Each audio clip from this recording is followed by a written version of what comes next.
Okay, welcome everybody. This is the Southern California Water Dialogue. As you may have heard, I wish I could say we planned this perfectly, but there's been a breakthrough agreement on the Colorado River. Talk about short-term cutbacks. We have a full panel today, but I wanted to go through a few of the guidelines and the rules. So I am co-chair from the Southern California Watershed Alliance and the Environmental Water Caucus statewide. Dee Zink, who is the Assistant General Manager, External Affairs for the Metropolitan Water District, will not be with us today. So I've just been told you can't see my picture. But I do want to thank our steering committee. They're listed here. We all meet monthly. We ask if any of you as well have suggested subjects. We try to plan a month or two ahead. And let me try one thing. All right, I don't know what's wrong with my video, but I'm going to continue on and work on that. So the webinar ground rules. So this is a Zoom webinar. If you have technical difficulties, use the chat feature. If you're asking a question, hold on to that question, but use the Q&A, type in the question. And at the end, this time, instead of Dee, I'll be handling those. If you have a poor connection, move closer to your wireless router, turn off any services that might be using bandwidth. That still doesn't work. You can close your video. You will all be on muted by default. And we run about 60 minutes. We're going to try to keep to that. We're starting pretty much on time. And then we have enough time for the dialogue or the questions and answers. So again, here's how to ask a question. I think everyone's familiar by now, maybe overly familiar with Zoom. Type in the question, send. You can actually upvote. Anyone can upvote a question by pushing on the thumbs up icon, and it can move it up the list. So as again, we're just going through the process that we go through every time, but I think we've got a lot of questions. I'm not sure if we'll have all the answers, but I'm really happy that we have the lineup that we do. Bill Hassenkamp, Colorado River Program Manager for the Metropolitan Water District, is going to start it off. Then we have Anitha Kartha from the Colorado Rivers Manager of the Central Arizona Project. Jay Weiner, who's the counsel for the Fort Yuma Ketchikan Indian Tribe, and last, Ted Kowalski from the Senior Program Officer for the Environment California River Initiative from the Walton Family Foundation. And with that, I'm going to turn it over to Bill to start, and then each speaker will pass it on to the next. Thank you, Connor. As Connor mentioned, this week was a historic rollout agreement as I figure out how to do my slides in screen show mode and swap. Okay. Another historic day for the Colorado River with the Lower Basin and Seven Basin sending a letter to the federal government on a consensus-based solution going forward with the approaching federal deadline on getting that proposal out. I'll talk a little bit about that proposal, but first I do want to talk about the Colorado Basin, how unique it is in that the history of collaboration that we share on this river. For the more than 20 years that I've been working on the Colorado River, all of the major agreements have been done by 7-state consensus and collaboration with the help and sometimes threat of the federal government. It was 20 years ago this year when California was under pressure by the federal government and the other states to permanently reduce its use. And in October of 2003, California developed a consensus plan to permanently reduce its use by 20%. Shortly after that agreement was in place, drought conditions took hold on the river. The demands were 4 million acre feet more than supply. The large reservoirs dropped very quickly. And right after everyone was looking at California, the basin itself was under pressure. How do we stop this decline when there's no rules for shortages? Secretary Norton at the time urged the states to come up with a plan, and they did. In 2007, the interim guidelines draft EIS came out. Actually, the EIS was probably 2006. It was adopted in 2007.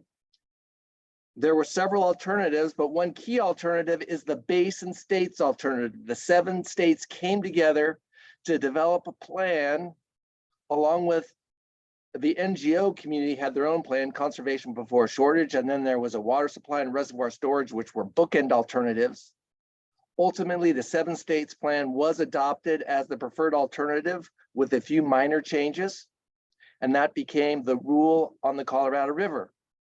12 years later, facing increased threats to the water supply, again, the 7 states came together after Commissioner Berman had imposed a deadline, and the states agreed on further reductions to protect Lake Powell and Lake Mead on this historic signing day on Hoover Dam in 2019. The states collectively in the lower basin agreed to reduce their use by both the shortage plan and the DC plan by up to 1.2 million acre feet at really low levels and 200,000 at the higher levels. But while these reductions were in place, the lower basin was reducing its demands already. In fact, in the year 2000, the first 3 years of this decade, we were using over our apportionment. Our apportionment is 7.5, but you can see in recent years, we've been far under our apportionment, even without shortages. Most of this is voluntary actions or funding opportunities, partnership with the federal government for the lower basin to reduce its use. And we actually were able to stabilize the level of Lake Mead and Lake Powell. There's a narrative in the basin that Lake Powell and Lake Mead have been going down for 20 years. The data doesn't support that. Actually, we were working well from 2005 to 2020. For 15 years, the reservoirs, despite the climate changing, despite the over allocation, the upper basin was conserving water through the system conservation plan. The lower basin had additional efforts, ICS and other programs.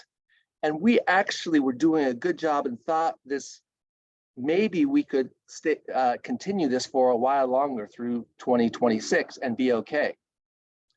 But then in the spring of 2020, we were hit with a double whammy, the hottest year ever, starting in the spring of 2020 through 2021 in the basin.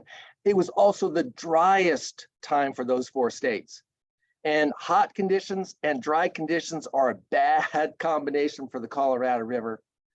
And as a result, everything seemed to change, and both Lake Powell and Lake Mead were at their lowest level ever last year. And there was a concern that we would fall below power pool at either reservoir in the near term, or even down to dead pool in just a few years. In response to that, Commissioner Touton last summer made the ultimate mic drop by calling for 2 to 4 million acre feet of reductions per year starting in the year 2023. She gave the states a short time to come up with a plan.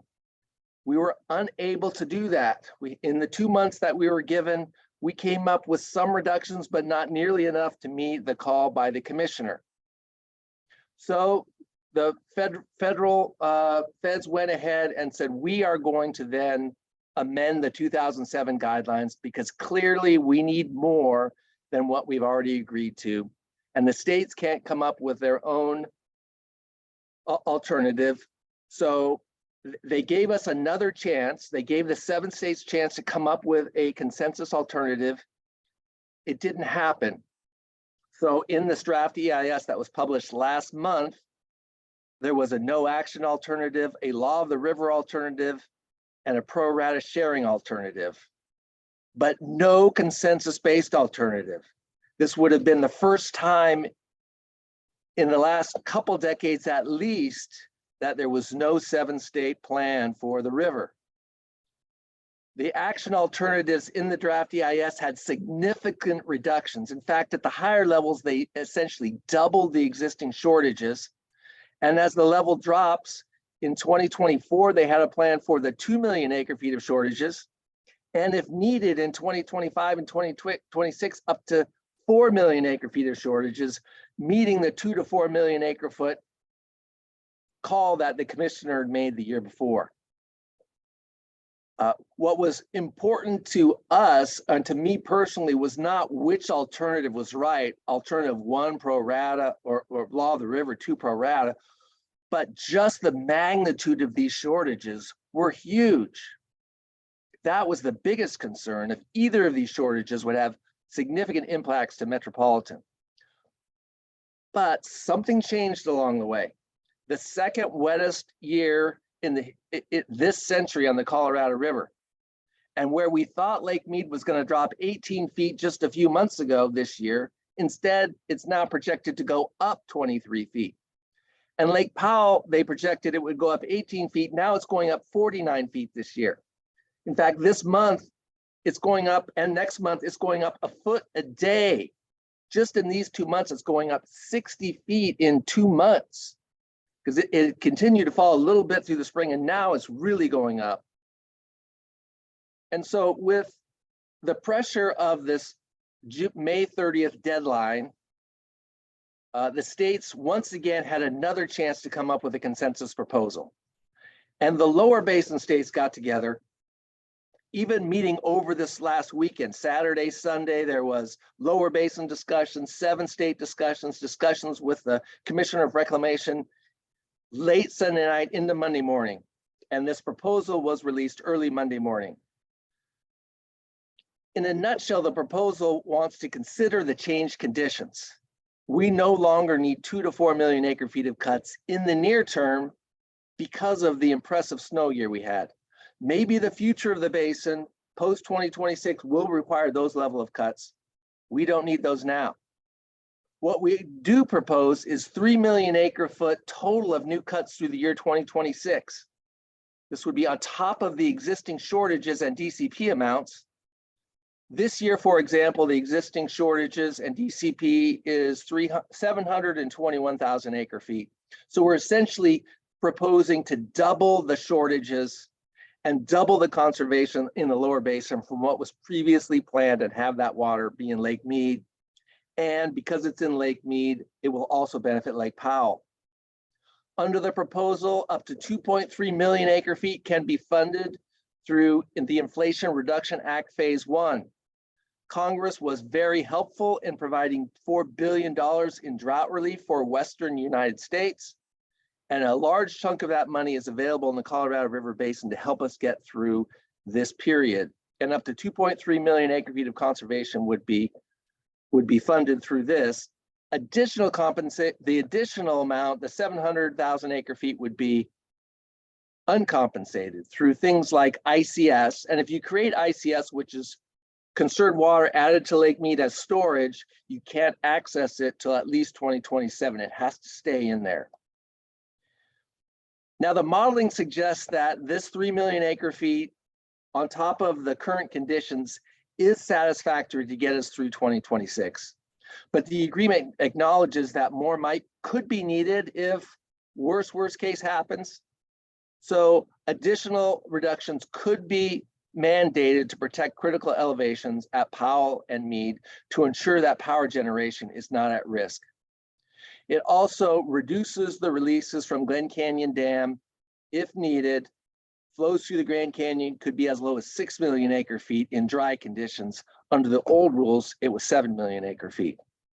Within California, we're still working on our share. California has committed to 400,000 acre feet a year on average, or 1.6 million acre feet. So the lion's share of the additional reductions are from the state of California. We are still in discussion, so this is a very drafty example, drafty table, but it shows that all of the agencies, Coachella, the Quechan Tribe, PVID, BARD, ID, and MWD are all participating in various amounts to get to the full 1.6 million acre feet. Now, part of this involves Metropolitan turning our programs over to the federal government for a short period of time to add that water into Lake Mead. In order for us to do that, however, and not impact the reliability to Southern California, we have our ICS to backstop us. We currently have almost 1.2 million acre feet of ICS in Lake Mead that if we turn those programs over, we can still access this if needed in a dry year to help backstop that amount. Our hope is to not pull this out, but it is available to us. So it allows us then to commit to leave more water in our other programs, knowing that we can take some out in the unforeseen event we need to. And all the while, the clock keeps ticking on the long term, the big deal, the interim guidelines. All the agreements expire in just 2.5 years. So we are committed, and one of the things in the proposal was right away, we need to start working on the long-term solution. The short-term solution is great to get us through 2026, and we have a 7-state consensus on that. But this is the real focus this summer, to start working on the new guidelines, because the draft EIS for these guidelines is due out in only 18 months. So finally, we all need to work together to save this great river. We've had many examples of success, even here in the bottom left, the pulse flow, where Ted, who's on the call today, and his partners were instrumental in getting that pulse flow down to Mexico in spite of drought conditions. And it's going to be a lot of hard work in the next 3 years to get a plan that will provide certainty for the next generation on the Colorado River. But one of my favorite quotes is from Simon Sinek: working hard for something we do not care about is called stress. Working hard for something we love is called passion. And there are so many passionate people working on the Colorado River to save this great river. And we have three of them following me, and I'll wrap up now and turn it over to one of them. We're fortunate to have Vinitha Kartha from the Central Arizona Project talking about what's happening in our neighboring state across the river. Vinitha, turning it over to you.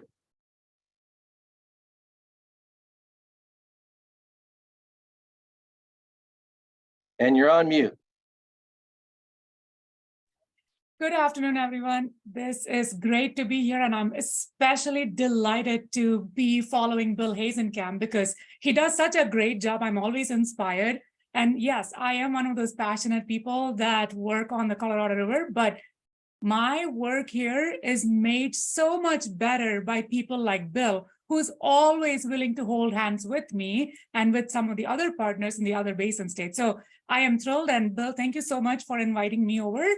I will take what Bill said and turn it with a focus into the state of Arizona. My name is Vinitha Kartha. I am the Colorado River Programs Manager with the Central Arizona Project. And Colorado River is extremely important to the state of Arizona. Vinitha, you're not in presentation mode, FYI. Oh. Hold on. Let me try this. I think it's up on the top. Yeah, I think I have to make it into presentation mode and then go from then share.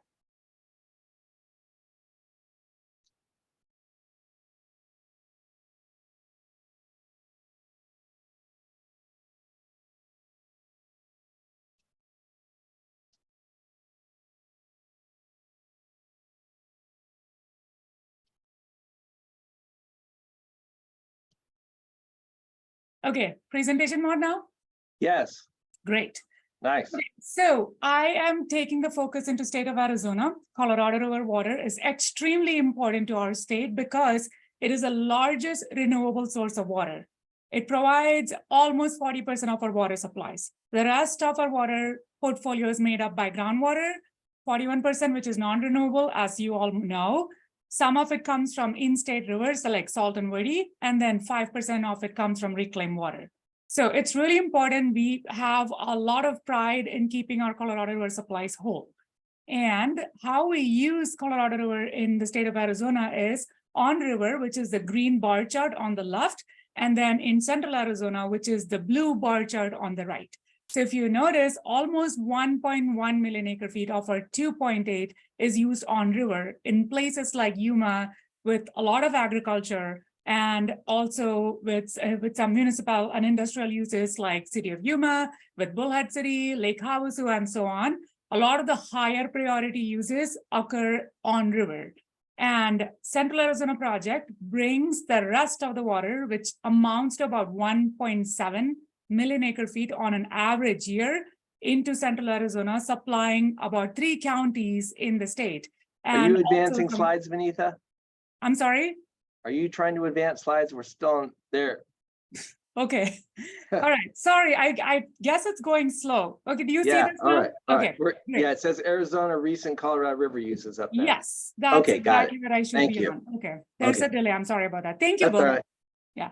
So, yeah. So the blue chart on the right is the lower priority Colorado River in the lower basin. Central Arizona project has low priority in the lower basin with regards to Colorado River rights.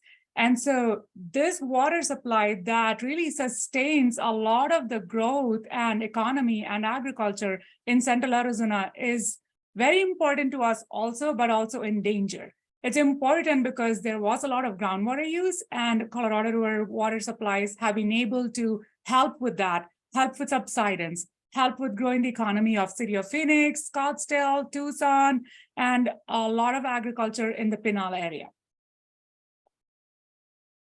And this is how those priorities work. Do you see the slide? Did it move? Yes. Okay, great. So this bar chart essentially shows how the priority system works in Central Arizona. So if you're at the bottom with that P3, you have high priority water. So that is priority 3. Just above that, in the dark blue and in the light blue, are the Indian and municipal and industrial. We have a lot of tribes that rely on Central Arizona project supplies. Examples include Fort McDowell Yavapai Nation, Tohono O'odham, the Gila River Indian community, and so on. So plenty of tribes, and they all have a higher priority supply, but not as high as the P3 supplies. And then you have the NIA, or the non-Indian agriculture, in yellow, and those water supplies go to 2 tribes, the Tohono O'odham Nation and the Gila River Indian community, and a large number of cities.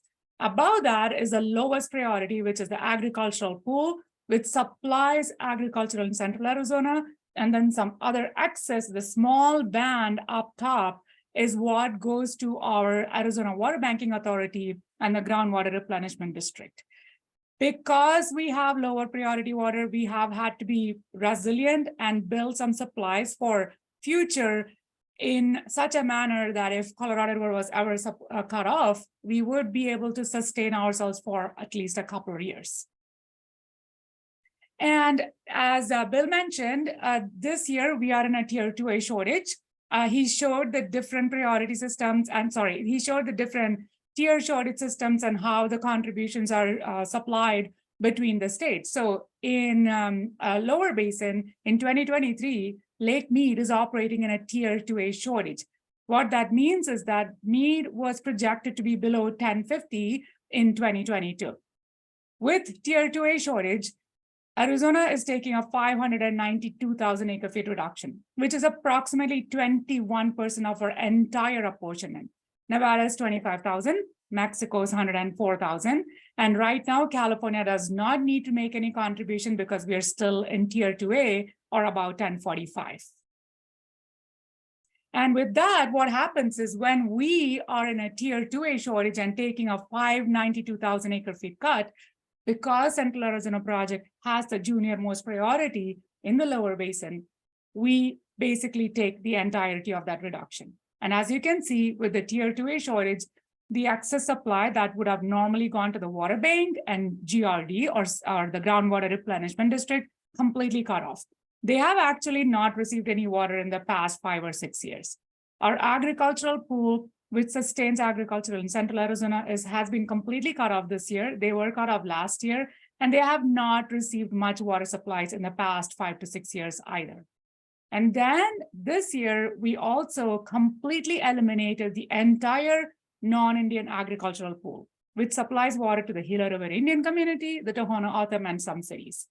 We still do not see impacts to the Indian priority pool or the M&I just yet, but I will come back to this at a last slide. As I mentioned, our state has had to build resiliency. We have known we have had junior priority. So we have a toolbox that we have been using to prepare for shortages. So we use some underground storage, we use some conservation, we use some adaptation. So basically when we are in a drought, we have to figure out how to adapt and reduce our demands and live with a smaller supply. We're also working with some amazing partners to augment our supplies or bring new supplies into the system. We have been storing some water underground to help firm some of our supplies. And like Bill kind of mentioned with the ICS or intentionally created surplus, Central Arizona project, we have also been building volumes in Lake Mead to ensure the sustainability of that lake. So moving on with Lake Mead, we have been contributing 192,000 acre feet on a tier 1 as well as a tier 2A.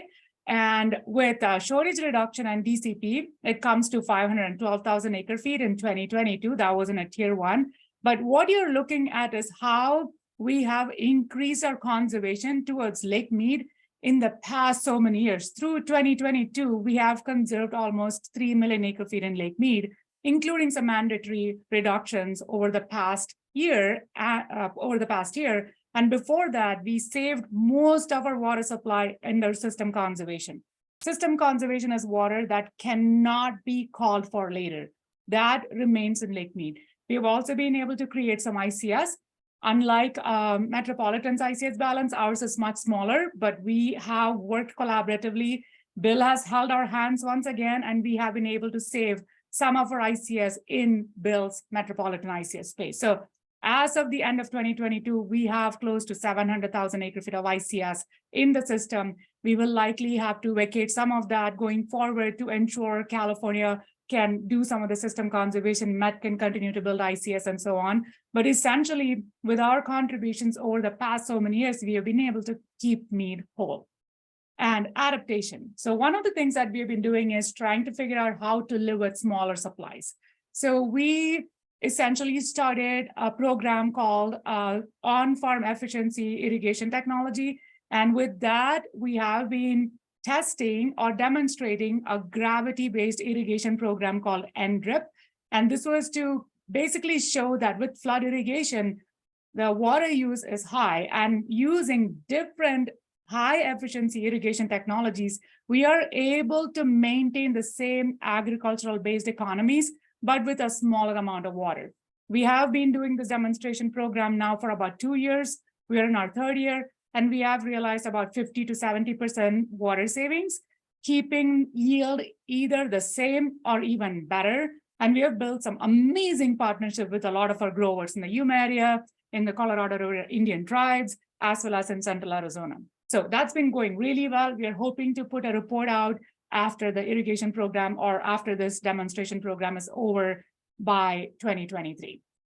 And like I mentioned, we have been storing a lot of water underground, and that's primarily so that we can firm tribes and cities that will be impacted by shortage going forward. So Water Bank has stored some of that water, and also a lot of the cities, they have to recharge their supplies because we have a groundwater management act that requires you to have safe yield in each of those AMAs. So there's been a lot of water banking.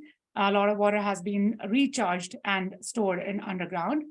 And finally, again, California has been a great partner with us. We have been working on augmentation supplies. We've been working on a desalination project in Mexico, as well as with Pure Water Southern California with Metropolitan District. And we are hoping to continue this partnership along and hoping to mitigate the impact of our junior priority status on the river. And with that, I wanted to show you how thrilled I am. And this is what I meant when I said I'll come back to the slide. With the SEIS, it would have been, and the action alternatives that were proposed in the SEIS, it would have been completely catastrophic to Central Arizona project. So what you're seeing here are how a tier 1 would have been implemented under a no action alternative as well as an alternative 1 and alternative 2.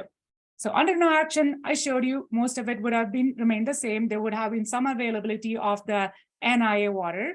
Under alternative 1, we are pretty much wiped out. There's only 60% availability between MNI and Indian priority. And this is under a tier 1.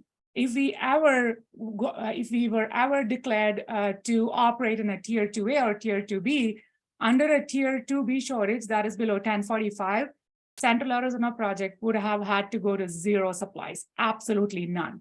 Under alternative 2, which is a pro rata reduction amongst all parties in the lower basin states, this would have been a little bit better, but essentially that would also require a lot of commitment from a large number of entities that were not prepared just yet to take on shortages.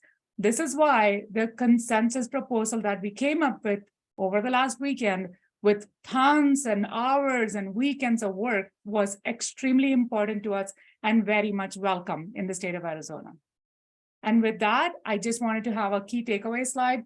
We have adopted a multifaceted approach because we have known that we have junior priority. So we have been building resilience in our system, as well as continuing to collaboratively work with our partners in California, as well as Mexico, and also with the upper division states and Nevada.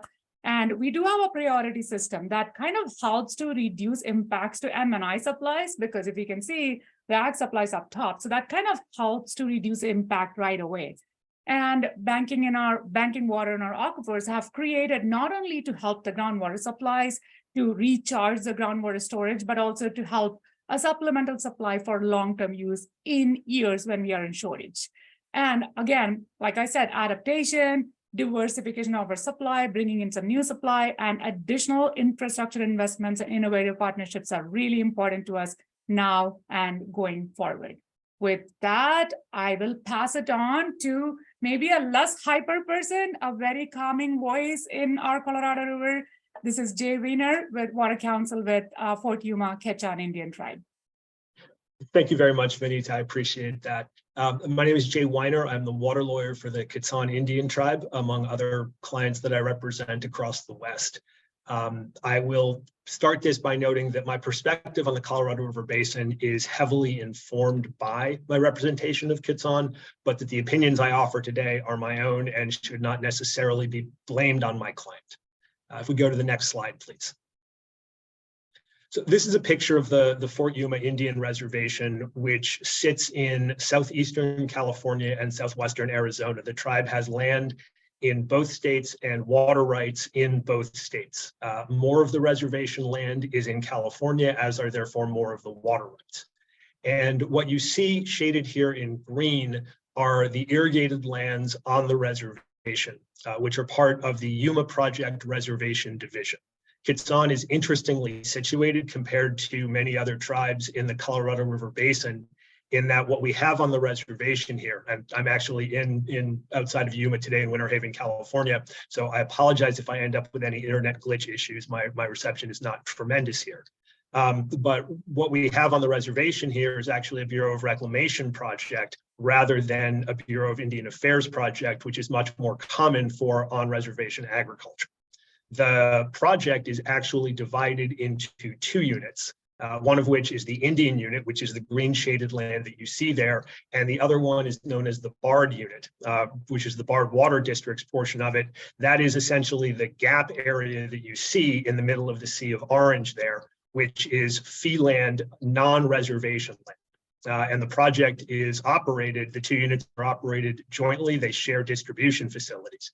And so that has put the tribe in a fairly unique position in that it does not face some of the sort of deferred maintenance issues and frankly sort of frustrating bureaucratic hurdles that the Bureau of Indian Affairs can sometimes create for tribes dealing with BIA projects. The other interesting thing, and this is to some extent stems from the history of this being a reclamation project, is that unlike several other tribes in the basin, most notably, for example, the Colorado River Indian tribes or the Fort Mojave Indian tribe, Quechan itself does not have an agricultural corporation. The tribe does not farm the land itself. Instead, it has a land leasing program, which generates significant revenue for the tribe to fund important governmental programs and generates important cash payments to allottees who own shares in the individual pieces of reservation land that the tribe does not own, to predominantly non-Indian growers, many of whom also farm on the BARD unit. And so when we talk about the use of the tribe's water rights, it is used primarily for agriculture on the reservation, but the benefit that the tribe receives from that most directly is largely because of the way that it supports and adds value to the land leasing program, which again is comparatively unique for Kitsan among other tribes in the Colorado River Basin. If we go to the next slide, please. And this helps situate where Kitsan is. If you can kind of squint at that, if you're looking down and you see where Yuma is right there on the bottom of the Arizona-California border, right by Mexico, that's where Kitsan is. There are 4 other tribes who have reservations that are on the main stem of the lower river. There's one to the south of Kitsan, the Cocopah Reservation. And then as you move north, there's Chemehuevi, the Colorado River Indian tribes, and the Fort Mojave Indian tribe. And Kitsan and Colorado River Indian tribes and Fort Mojave all have land in multiple states, Arizona and California for both Kitsan and Crit, and then Fort Mojave, because of where they're located, actually have land in all 3 of the lower basin states. And one of the sources of some historical frustration for tribes is that while the water rights are quantified by reference to practically irrigable acreage on the reservation, because all 5 of these tribes had their water rights quantified by the US Supreme Court in the Arizona versus California decree. Historically, and Bill kind of touched on this in his remark, the Colorado River Basin has been run on a very state-centric basis. And so tribes' uses are accounted for based on the state in which the water is used. And historically, interstate transfers in the Colorado have not been something to get a lot of support. And so tribes are sometimes forced to allocate portions of their water rights from the individual states that their land happens to be in, even though from a tribal governance standpoint, the reservations are unitary land bases that the tribe exercises sovereignty of. And so that is a sort of a small example of the historical misfit between the way that the Colorado River Basin has been governed and the way that tribes govern themselves and tribal water rights are recognized and utilized. Historically, the Colorado River Compact really has not dealt with tribal water rights at all. And it was only in Arizona versus California in the US Supreme Court decree originally in 1964 that the 5 lower river tribes' water rights were quantified and were required to be integrated into Colorado River governance in a meaningful way. And while the water rights themselves are real and that the tribes are utilizing them to various degrees, historically, tribes have not been significantly included in the governance decisions. It's been very much a 7 states effort, as Bill touched on, and 7 states in collaboration with the federal government. Happily, that has begun to change recently. And one of the key ways that's changed actually is one of the really excellent forms of leadership that the state of California is showing is that a couple of months ago, Governor Newsom actually appointed Kitsan Tribal Council President Jordan Joaquin to be a member of the Colorado River Board of California, which is the first time in the 86-year history of that board, which is the primary entity for managing and engaging with other basin stakeholders on Colorado's entitlement, California's entitlement to Colorado River water. It's the first time in the 86-year history of that board that there's been any tribal representation on it. And that is, from both an inclusion standpoint, a very important recognition. And it is already, for both the tribe and I believe for other California contractors, paying immediate dividends because it has allowed Kitsan to have a seat at the table in the California discussions that led to the lower basin states consensus alternative. And Kitsan is very appreciative of the opportunity that it has been extended to be able to have an active role in that process, both to be able to protect the tribe's water rights, but also more broadly in some of the policy and governance issues that are implicated, because one of the things that the basin needs to do a better job of moving forward is both adapting to the existence and the development of tribal water rights and meaningfully including tribes in basin governance decisions as co-equal sovereigns along with the states and the federal government. Next slide, please. So this is a quick chart showing what the Kitsan tribe's water rights are. As you can see, the rights are largely in California, a little over 71,000 acre feet of decreed water rights in California, 6,350 acre feet of decreed water rights in the state of Arizona. And one of the fortunate positions that Kitsan is in is that by and large, the tribe's water rights are fully developed. There is 7,000 acre feet of water that under a 2005 settlement agreement, I'll talk about in a little bit, the tribe actually can't access until 2035. But of the remaining 64,000 acre feet of water, the tribe is in a position to generally ensure that all of that is used on a year in, year out basis under the tribe's water rights.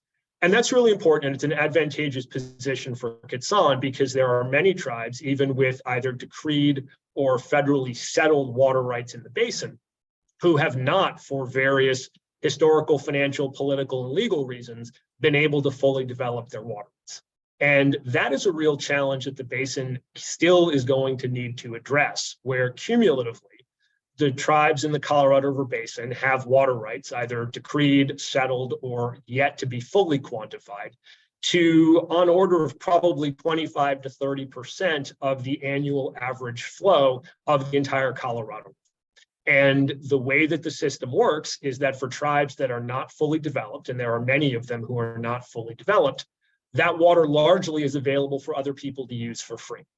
And what that sets up is a really complicated dynamic and really a significant tension where tribes need to be able to find ways to benefit from their water rights, whether it is through on-reservation development that drives economic opportunities, or whether it is through water sharing and transfer arrangements to be able to bring meaningful benefits to reservation communities. But at a time where the basin as a whole is needing to deal with aridification and the effects of climate change and a declining river, then that really sets up a dynamic where without some very creative and innovative efforts, tribes needs to fully develop, really run into tension with the basin's need on the whole to reduce cumulative use and conserve. And that's a very problematic dynamic unless it is addressed creatively. Next slide, please. One of the key ways that the Kitsan tribe has been innovative in trying to address that in very close partnership with Metropolitan Water, who we really value our partnership with. It's been a very strong one, and we believe it is an example of the sorts of partnerships that the basin as a whole can really benefit from, and that will help resolve some of those tension issues, is this forbearance agreement that's the top of the list of the water sharing agreements on this slide. And I mentioned before that there was a 2005 settlement agreement. And what drove the settlement agreement is that back when the US Supreme Court issued its initial decree in Arizona versus California in 1964, there was at the time an outstanding dispute over the appropriate legal boundaries of the Fort Yuma Indian Reservation. At the time, the United States, among other stakeholders, took the position that the boundaries were in a certain size, and the tribe believed that that was inappropriately small, and they were excluding from considering as part of the reservation land that was included in the tribe's reservation when it was created by executive order in 1884, and that had never been legally taken from the tribe. And that dispute percolated for several more decades. In the late 1970s, the United States shifted its position and took the position that, yep, the tribe was right, and in fact, the reservation boundaries should be larger. And one of the reasons that that's significant is that tribal water rights are quantified based on what's known as practically irrigable acreage. And practically irrigable acreage is essentially how much of a tribe's land base is arable, is capable of being farmed, and how much of that farming is economically viable. And that PIA standard is essentially a lawyer full employment program if you're going to litigate it, because the question of what is practical and what is economically viable can look very different to a lot of people. I mean, building Hoover Dam is not something that is likely to be considered today, but that was practically and economically viable back in the 1920s and 30s and allowed a whole lot of land in this part of the world to be irrigated. And tribes continue to advocate for essentially that sort of parity, despite the significant historical underinvestment in tribal reservations, communities, and infrastructure. But the whole point of PIA is essentially you look at a reservation land base and there is a duty of water assigned to irrigable acres, and you sum that up and you end up with a tribal water. And so when it was recognized that there were additional acres of the Fort Yuma Indian Reservation that had not been assigned water rights in the 1964 decree, it became necessary to assign water rights to those as well. And this was happening in the early 2000s at a time, as Bill had touched on, when California was needing to reduce cumulatively its overall historical use of the river to get within its 4.4 million acre foot compact allocation. The quantification settlement agreement was being negotiated in this period. And Kitsan then showed up in the room saying, hey, we have more water rights that we need to get incorporated as well. And in 2005, the tribe, the United States, Met, and the Coachella Valley Water District reached a settlement agreement that agreed to a quantified amount for the additional reservation lands that had not been included in Arizona versus California. And so that ended up with an additional 20,000 acre feet of water on the California side and the 6,350 acre feet on the Arizona side. But because it was a negotiation and because there was concern about what would happen if additional tribal demand was going to come online at that delicate point in time when we were just beginning to suffer from the Millennium Drift. And because, frankly, from the tribe's perspective, we did not immediately have a plan or the resources budgeted to put those 20,000 acre feet to immediate use. And so the innovation that the parties agreed to in the settlement agreement was that in any year in which Kitsan did not use the 13,000 acre feet of the 20 it was getting immediate access to, the other 7, as I mentioned, come online in 2035. Any year it didn't go into that 13,000, Met would be able to take that 13,000 under its sponge contract and compensate the tribe on a per acre foot basis for it. And so what that facilitated and what that enabled is the tribe to receive economic benefit from its water rights, from these 13,000 acre feet, in a way that did not increase cumulative demand on the system and added another tool to Met's water portfolio to allow it to have additional resiliency, redundancy, and flexibility. And that sort of model is one that the basin really needs to take a good look at and to make available, from my perspective, to other tribes. Because otherwise, we have this tension about the need for further tribal development that there have historically been all of these obstacles to, but that we need to figure out how it happens, both as a matter of equity and social justice, but also as a matter of these are rights that tribes have. And the United States has historically invested billions and billions and billions of dollars in facilitating economic development, particularly in agriculture and off-reservation communities. And the tribes have, despite the United States trust obligation to them, have historically been excluded. And so this remains an important issue for the basin to grapple with. And we believe things like this forbearance agreement are a good template moving forward. And then the other piece is that Kitsan, it's really important to Kitsan, given where we are on the river, which is fairly down, by Yuma toward the end of it before it goes into Mexico.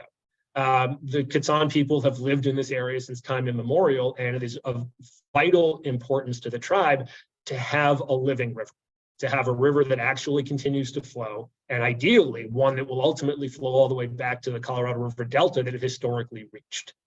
And what that means is that although the tribe has comparatively senior water rights, and as long as we are living within a priority system, is not immediately at risk of having its water rights curtailed, the tribe is nonetheless extraordinarily sensitive to the hydrologic challenges that the system is facing, and therefore takes a meaningful role and believes it's very important to contribute to system conservation efforts.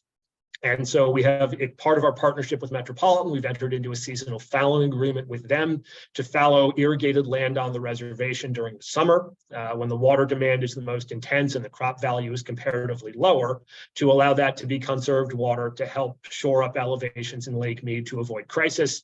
We've also made a proposal to Reclamation as part of their lower basin system conservation bucket 1A program to augment the conservation that we can achieve. And I see that I'm probably running short on time. I think that was my last slide.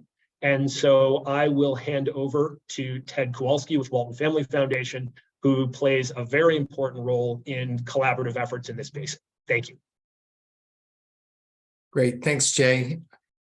Hello, everyone. My name is Ted Kowalski, and I lead the Colorado River program for the Walton Family Foundation. And I'm going to talk through a little bit about who the Walton Family Foundation is and the issues we work on, and reserve some time at the end to talk about the good, the bad, and the ugly associated with the recent agreement that Bill and Vanita and Jay all just touched on.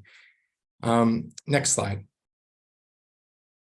So the Walton Family Foundation was established 35 years ago by Sam and Helen Moulton, and we work primarily in 3 areas of philanthropy. First, in the home region, focused on Northwest Arkansas, trying to improve the quality of life of the folks that live in that area. In K-12 education, we are leading work around trying to provide opportunity for all students in K-12 education and lead that through community-led work. And then on the environment, we focus on water through a lens of climate change. And the climate change is water change, and it's affecting our oceans, and it's affecting our rivers, including the Colorado River and the Mississippi River, where we focus 2 of our larger programs. Next slide. I don't need to go over this. Bill talked a little bit about this, and we all know that 40 million people rely on a healthy, sustainable Colorado River. It's important for hydropower reasons. It's important to tribes. And of course, it has iconic places like the Grand Canyon and the Delta in Mexico, which I'll talk about as well. Next slide. I just wanted to include this slide to allow you to see the breadth geographically of the work that we do in the United States on water. You can see the Colorado River Basin is that sort of yellowish green basin over in the Southwest. And then we also work on the Mississippi River Basin, where we're really focused on water quality and working with farmers and ranchers to improve the health of that river basin through water quality changes and changes in agricultural practices. But those 2 basins taken together represent a large majority of the country's freshwater area, freshwater rivers. And we're really trying to make change at scale for generations to come. Next slide. Importantly, the approach and the way that we do our work is focusing on conservation solutions that make economic sense and stand the test of time.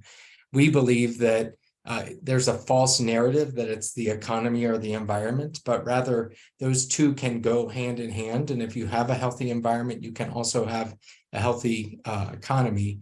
And so we really try to lift up solutions that connect those 2 and don't see it as a false choice. Next slide. And how we do that is primarily through partnership. We work a lot with farmers and ranchers throughout the basin, trying to develop solutions that will reduce water use, but also provide for healthy rivers and watersheds. We work with businesses and community interests. We work with states and municipal utilities like the Metropolitan Water District of Southern California and CAP, trying to find solutions to lift up those solutions and then achieve those solutions really at a scale and at a scalable, in a scalable way. Next slide. I wanted to put this slide in just to help folks understand, looking backwards, some of the changes that we have been able to make in order to improve the health of the river. And this is a slide just representing, you can see the Colorado River reaching the Delta, the Mexican Delta, for the first time. And this was this historic pulse flow that occurred in 2014 as a result of international agreements that were signed in 2012. And what's, and this is, you can see where the river is sort of just reaching out to meet the Delta. And it was the first time in a generation where the river had flowed to the sea. And what's less covered is that there have been additional mini pulses since this one in 2014. both in 2021 and 2022, even as the reservoirs were hitting their critical levels, we did do pulse flows releases from Meade, and then were run through infrastructure in Mexico to reconnect the river to the sea. It did have to avoid some sort of losing reaches. It was not the same pulse flow that we saw in 2014, but it did reconnect the river to the sea at the delta. And it also importantly provided water to riparian habitats that have been restored. And it's pretty remarkable to see the growth of those forests and that natural habitat along the riparian corridor that has happened only by agreement and folks working together to make sure that the river and the riparian corridor within Mexico was protected. Next slide. In addition, the drought contingency plans, we were, through our partners, very involved to make sure that the basin states agreed to water conservation levels that would hopefully protect the river through 2026. And as we all know, and as Bill talked about, the climate change hit us faster and deeper than was anticipated in 2019.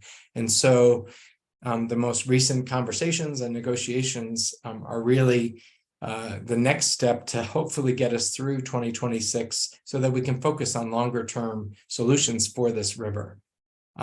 Next slide. Importantly, and as Jay just talked about, we believe at the foundation that one way that we are going to be able to have a more sustainable river for all is by including voices that have not always been represented around the table.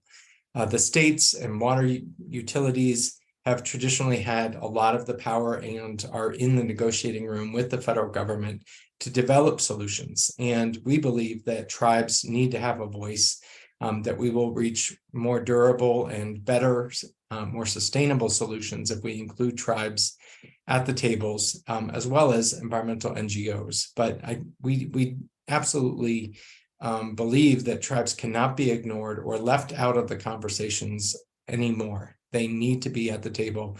They are sovereigns. There are 30 separate tribes that are sovereigns that deserve a seat at the table, and they also need help. And we provide some funding for increasing capacity of tribes to be able to lift up their voice in this way.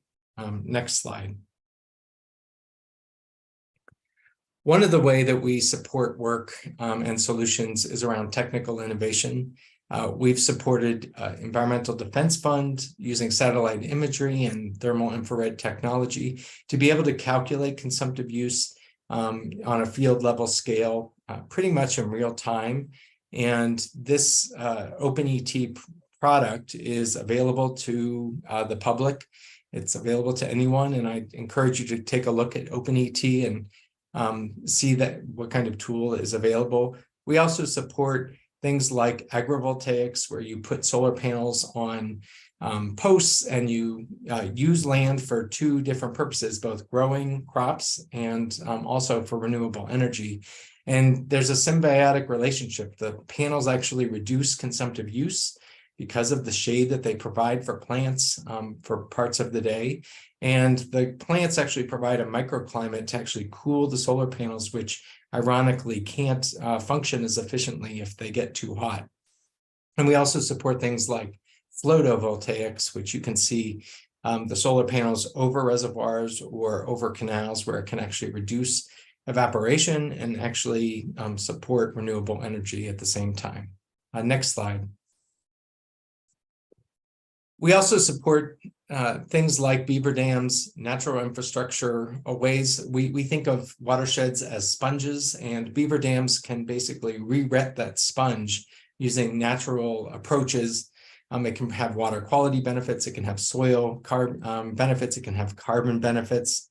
And we are supporting a whole host of different natural infrastructure and nature-based solutions throughout the basin, in primarily beaver dams in the upper basin of the Colorado River Basin. Next slide.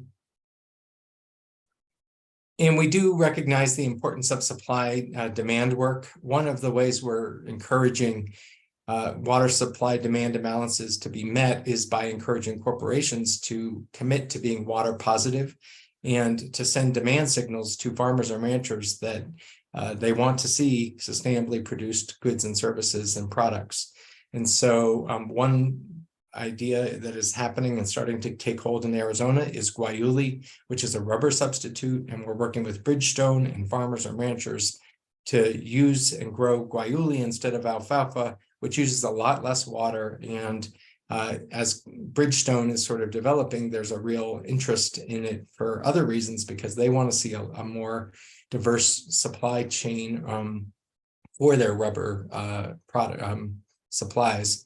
And so we're helping connect and increase that kind of a product. Next slide.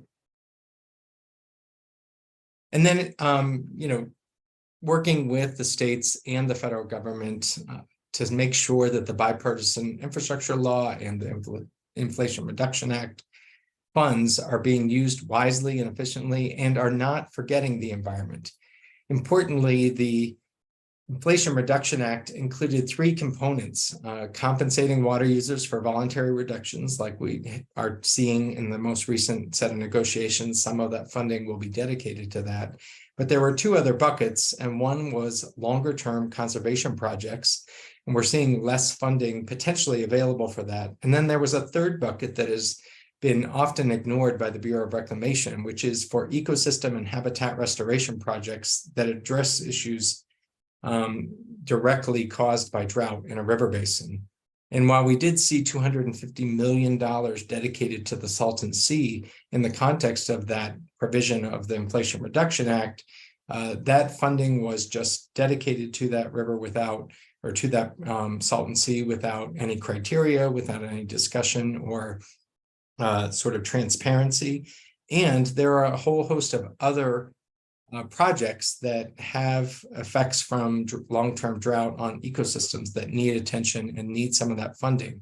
And we can't be satisfied with just the leftovers of funding. We have to make sure that some of that $4 billion is set aside for ecosystem services and for ecosystem and habitat restoration benefits as that law provided for. Next slide.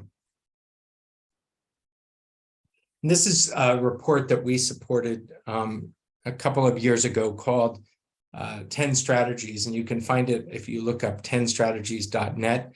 But there are a whole host of climate resilient projects and programs that could be established that will be better for the environment and better for our communities that depend on it within the Colorado River Basin.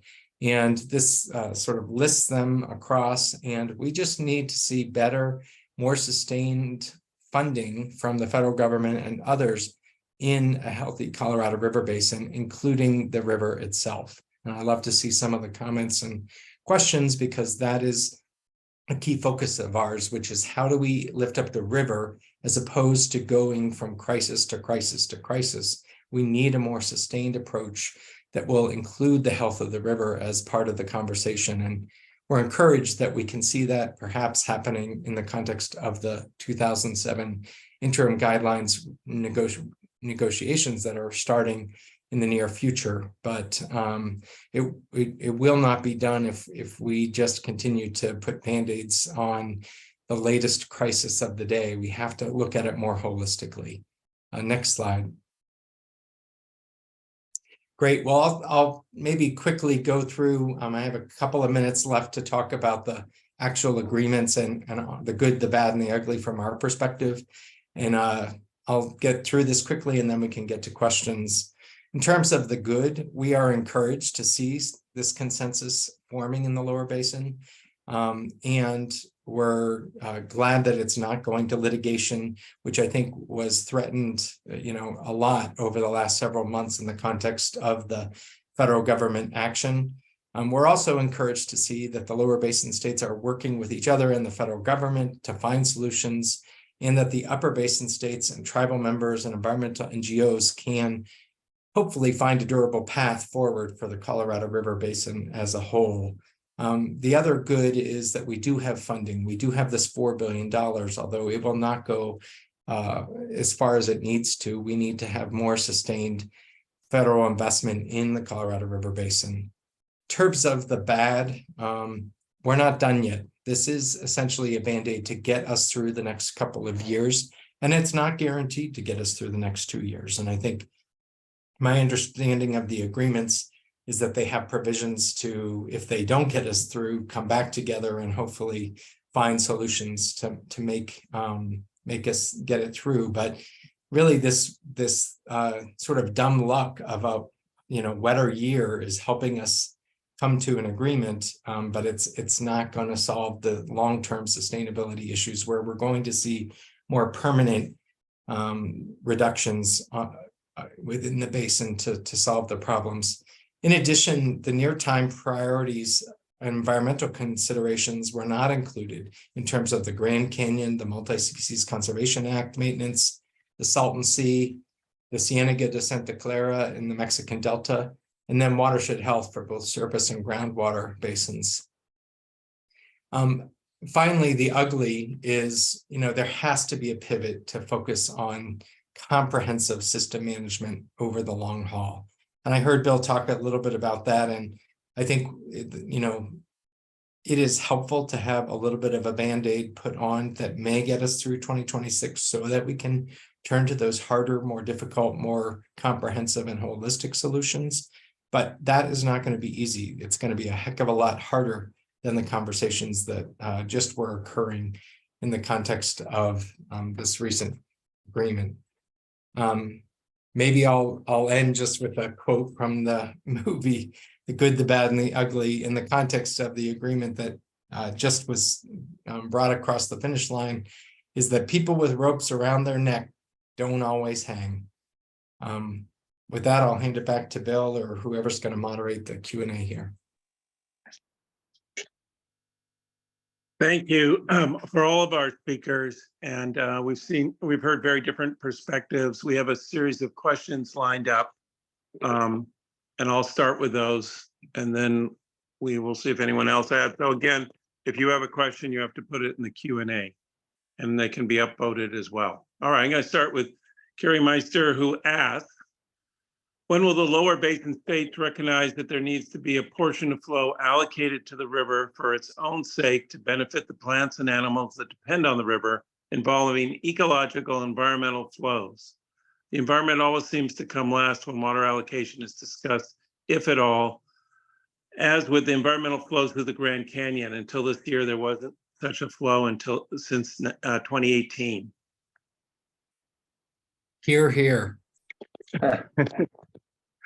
I Yeah, have a counter to Ted's here. So, Carrie, thanks for that question. I think it's very thoughtful for you to ask that. But the flow that you saw last month was not an environmental flow. It's something called a high flow experiment. And the reason those high flow experiments are done is to have beach building, to build habitats for endangered species that exist on the river.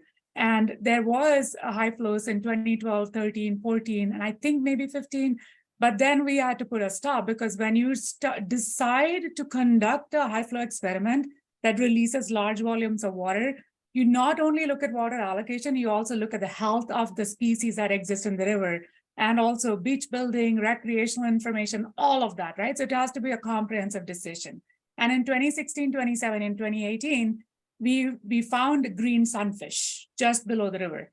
And those are voracious eaters. And there was fear, especially in flooding events, those green sunfish would travel down and would start eating the humpback chub, which is really endemic to Colorado River Basin. So it was not the water allocation. That was really why high flow experiments were not done during those years.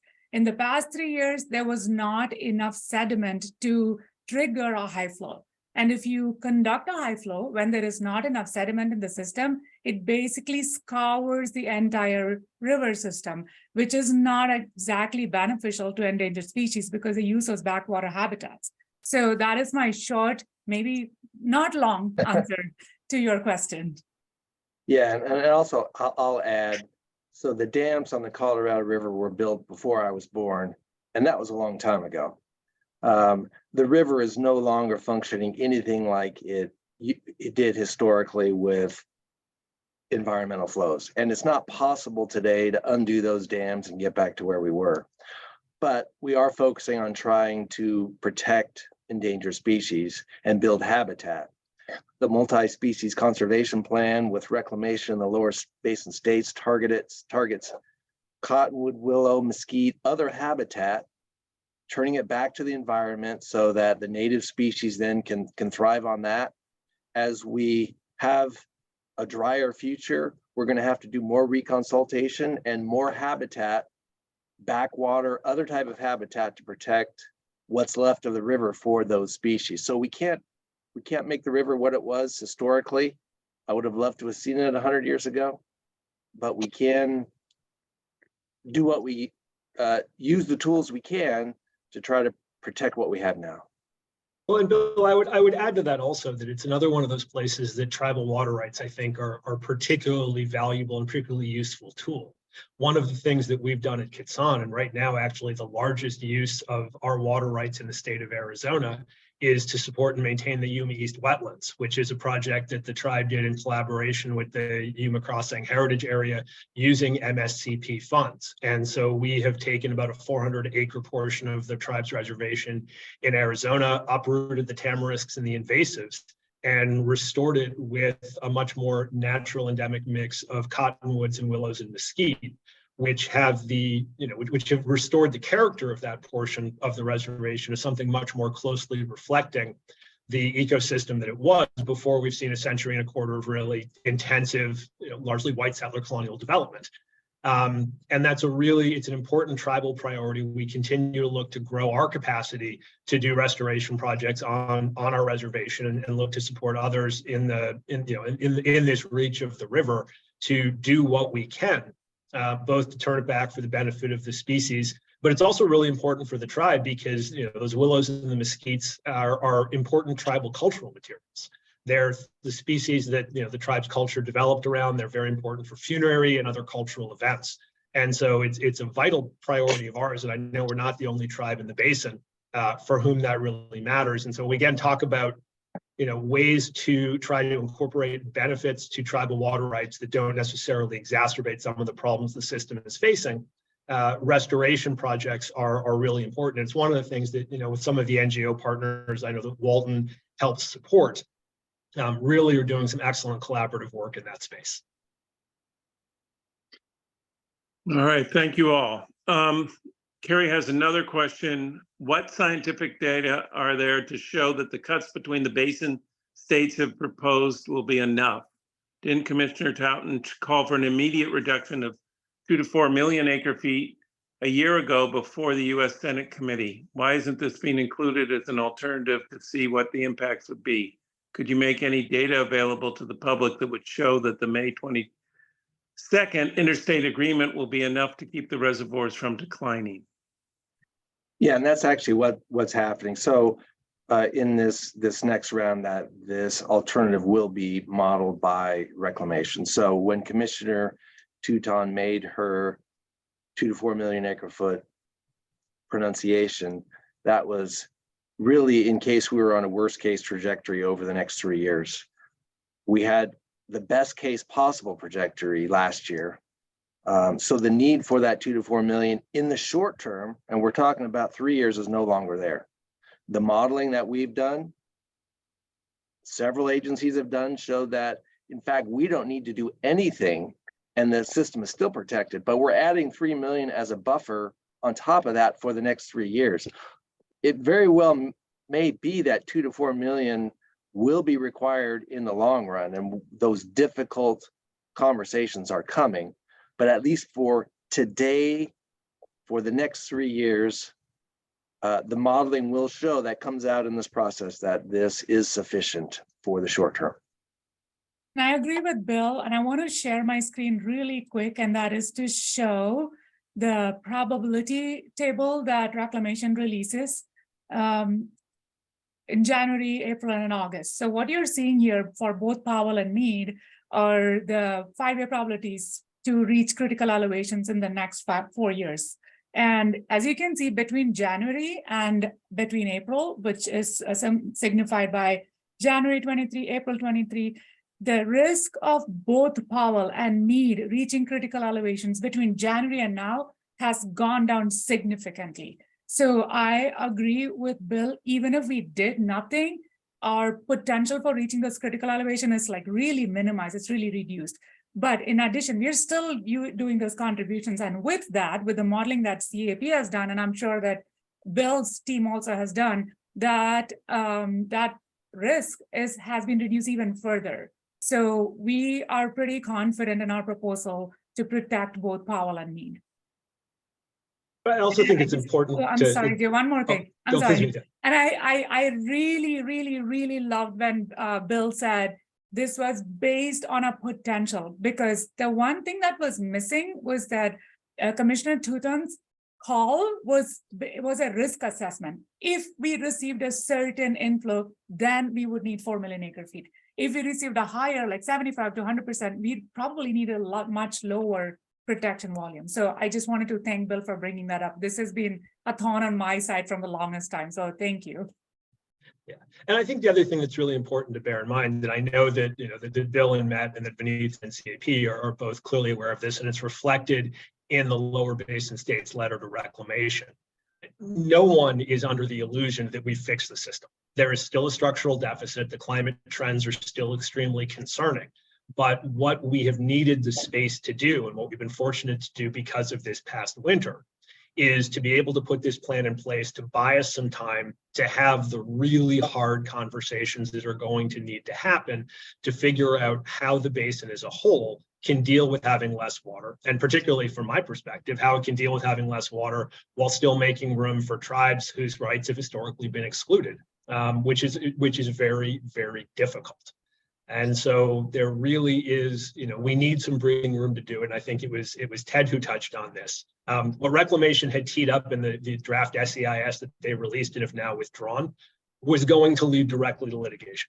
And particularly, if you look at option 2, which is moving away from the priority system, one of the few things that many of the tribes in the basins have going for us is the seniority of our priority dates. And if Reclamation was going to upset the apple cart there, that is an existential threat, and that is something that we were not going to be able to accept. And so to be able to get that pulled back, to be able to do a bit of a reset, to have these conversations in a more structured fashion, really, I think, is of tremendous benefit to the basin as a whole. Okay, thank you. Lynn Plombeck asked, with the debt ceiling negotiations at a deadlock and Republicans demanding a severe reduction in spending, especially in the IRA, what will the parties do if funding is not there to pay parties such as tribes to reduce water? I think the tribal representatives should start answering that one.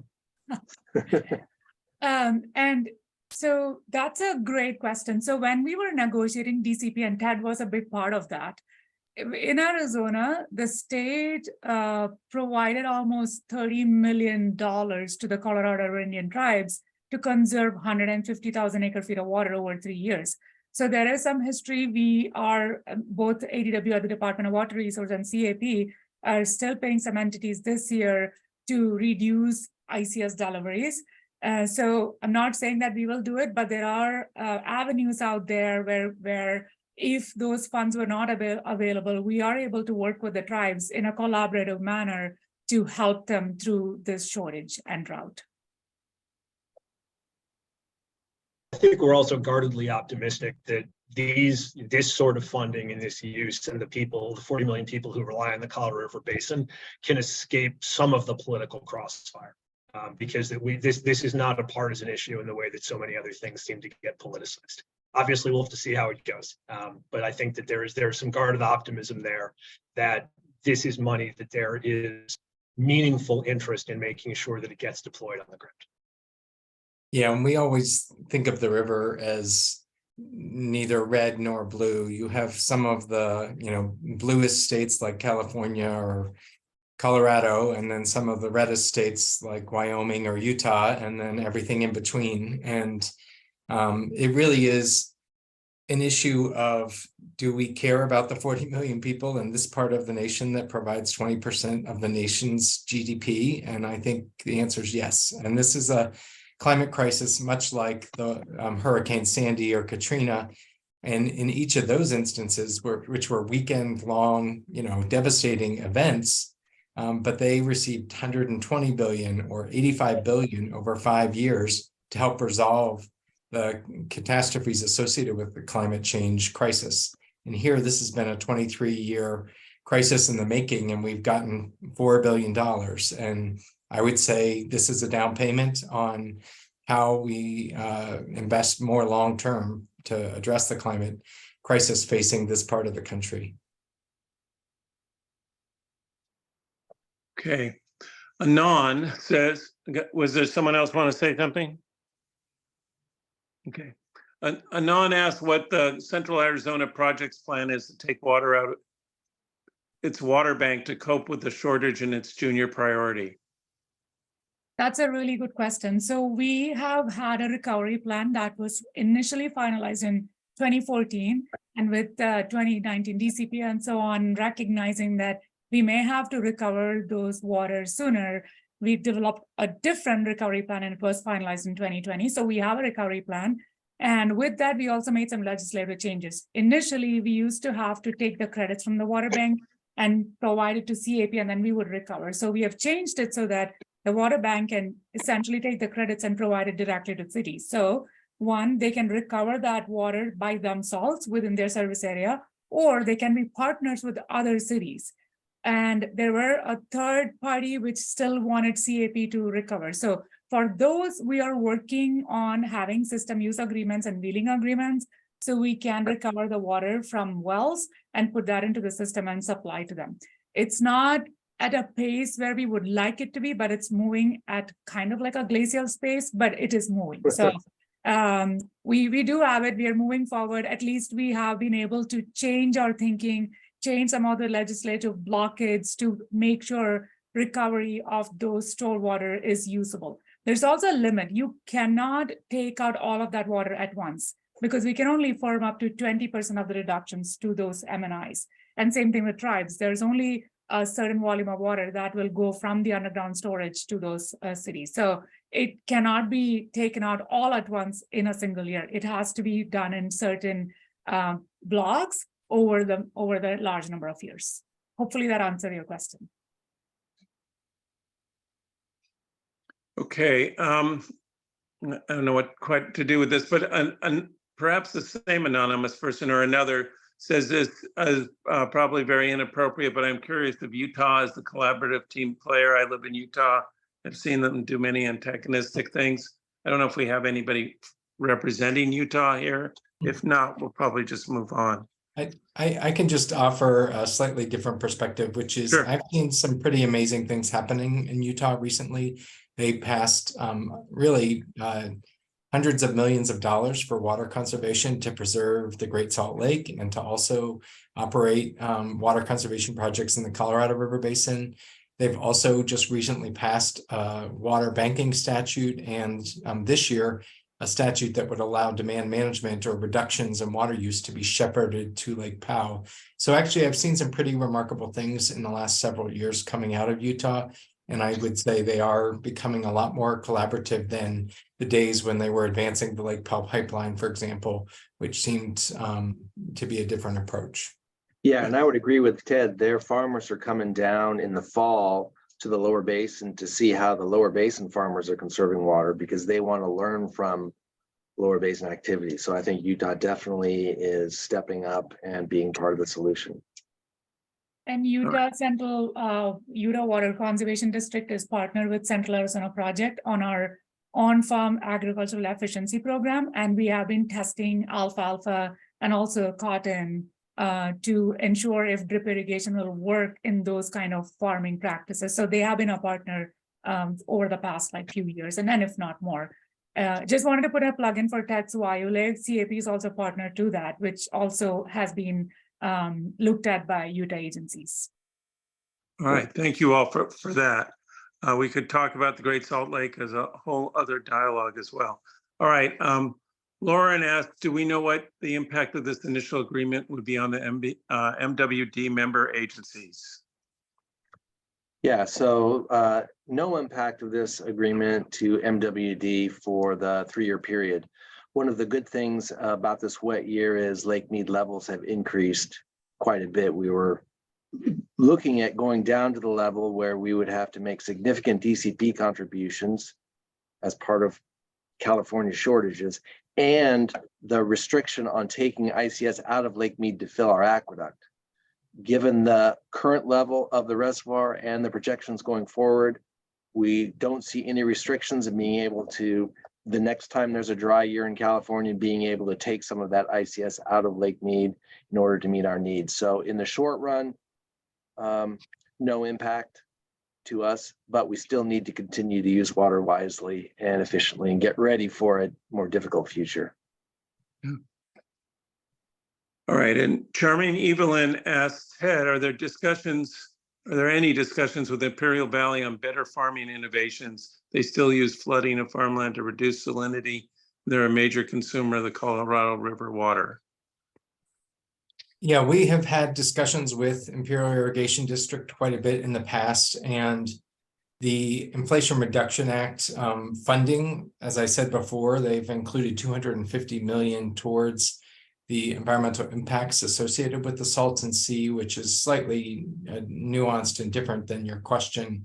But I think there are funds available, and generally we've been taking the approach that we are not farmers or ranchers, and so we're not the ones that should best decide how to innovate, but to the extent that we can offer up solutions and demonstrate things like Guayuli that Benita was just talking about, or she also talked a little bit about this N-drip technology that they're sort of proving up in Arizona. I think we can lift up those examples of solutions or perhaps approaches, but really the uptake has to be more appropriately led by the irrigation district and by those farmers and ranchers, I think, in the basin. Yeah, and I will add that IDEA's stepped up as part of this proposal, and 25% to 1/3 of the total reductions in this plan are scheduled to come from IID. So they're a huge part of this effort to add water to Lake Mead, the biggest entity by far. Okay.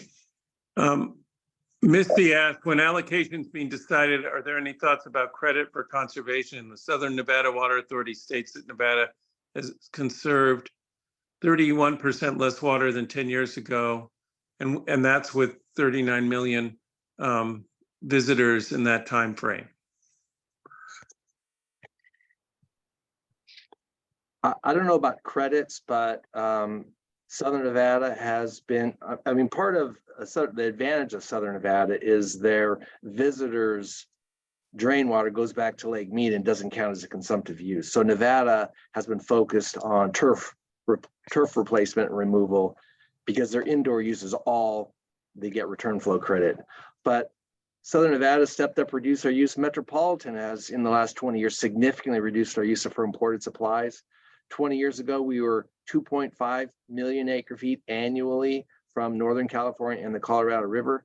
Now we're down to about half of that amount this year. And our ranges is 1, 2, 1, 3, 1, 4 million acre feet. So as a basin, entities have stepped up and are using a lot more. And that allows us to store some water in Lake Mead. Both Southern Nevada and Met have significant water stored in Lake Mead. So that's how we get credit for our conservation. To the extent we can conserve and document it, we can save some of that for a future non-rainy day. Okay, we're coming up on our time. I was going to ask the panelists if they could stay on for the couple more questions here, if that's all right.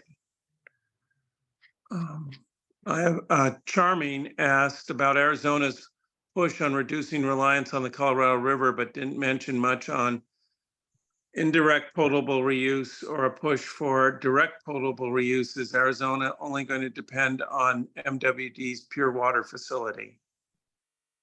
Thank you, Connor. Evelyn, that's a great question. So I only had 15 minutes. Bill said he would not talk to me if I spoke more than that. So I couldn't go into detail. But we are, the state and CAP as a whole, we are really using a multifaceted approach to shortages, right? So we do have DPR projects that are currently in It's already in motion right now. City of Phoenix, they have a huge, it's called the shortage pipeline, which would be essentially using effluent and then treating it and using it for supplies to Phoenix. We also have some legislation that was passed about 3 years ago, which would allow the cities to use IPRs, and those projects, probably we will see more of that coming up soon. But more faster than that, the one thing that we have going on is a collaborative project with Salt River Project, which is a surface water supply in Central Arizona. So we have a SCIF system, Salt CAP infrastructure system. So when Salt River has the ability to supply water to CAP Canal, they can do that. So it's kind of like a, and I hate to say state water, Colorado River, because it's, no, never mind, just erase that out. But basically we can use Salt River supplies if needed in times. So we are building infrastructure to allow us to do that. Like I also mentioned, we're also reducing demand internally. So most of our cities have been in drought management plans, stage 1 and stage 2 over the past 2 years, because most of the cities' drought management plans are tied to tier reductions in Colorado. So all of that is happening. And I mentioned several times, we're also working to reduce agricultural demand by looking at high efficiency crops. This high efficiency reduction in water use. And state legislature has passed a large volume of funds for agricultural users to use high efficiency irrigation system to reduce their water use. We also have the Water Infrastructure Financing Authority that helps to fund desalination and recycling projects within the state of Arizona and also to import water supply. So we're not just reliant on pure water Southern California. We are doing a lot of things internally to bulk up our users and just to come to that multifaceted approach. All right, thank you for that. And Misty asked, is there any possibility the lower basin, including evaporation, in their water allotment like the upper basin does? Anything's possible in the negotiations. So those are, anything's possible in negotiations. I would add the notice of intent did mention that reclamation would undertake a study to kind of figure out evaporation and system losses. So like Bill said, that could be possible. All right, just under the deadline before 1:30, Per Swan said that Ted Cook stated that Arizona had moved 10 million acre feet from the river to their water bank and that the wells had yet to be installed to get that water out. Please confirm and tell us what has been done to use the stored water. If it had been left in Lake Mead, that reservoir would be 75% full. So Pierce Swan, I think I responded to this question before. The 10 million acre feet did not come in a single year. This is Arizona's water allocation that we have full rights to use. So it was being used by the cities to recharge their water supply. And when they do that, it is part of their portfolio. So when you are a city within an AMA in Central Arizona, you have to have a certificate of assured water supply. So they are required to do it in a way because it's part of their water supply. And the 10 million acre feet has been stored over so many years, 15, 20 years, right? So for CAP, we are still working, and this is what I mentioned, we are moving at a glacial pace. We are trying to recover water from certain wells that would have been able to firm some of the supplies. But in addition to that, what we did was we did some legislative changes that allowed cities to recover that water from within their service area. So not all the cities have to be dependent on those wells that are yet to be installed. Instead, a large number of the cities, they can use their own wells to recover water. And some of the cities that cannot do that can still partner with some of the other cities to recover some of that water. So there's still a small portion that would still depend on CAP to get those water supplies, and that would be dependent on these wells. And we're moving. We just have a construction contract out there. So hopefully you will get some better news soon. So this is the glacial pace and frustration that I was talking about earlier. All right. With that, I want to thank you all. There was another question that came in later, but I want to thank you all, the panelists, all the different perspectives we heard, a lot of information.